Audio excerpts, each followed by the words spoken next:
Hello, do you know what subtraction is and using number lines? If you don't, that's great. Stick around because we're going to teach you that today. So, subtraction is where you take a number away from a number. So for example, almost like counting backwards, okay?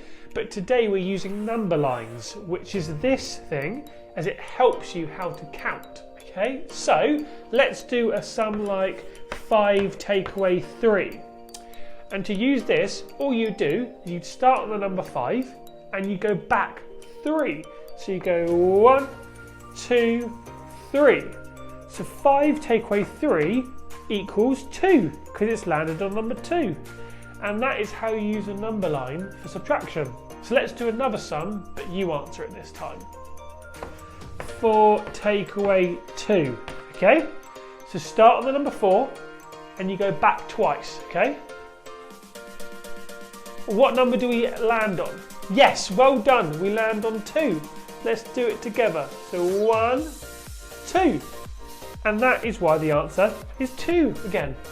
All right, use this information, play the next game, and we'll see you next one. Bye!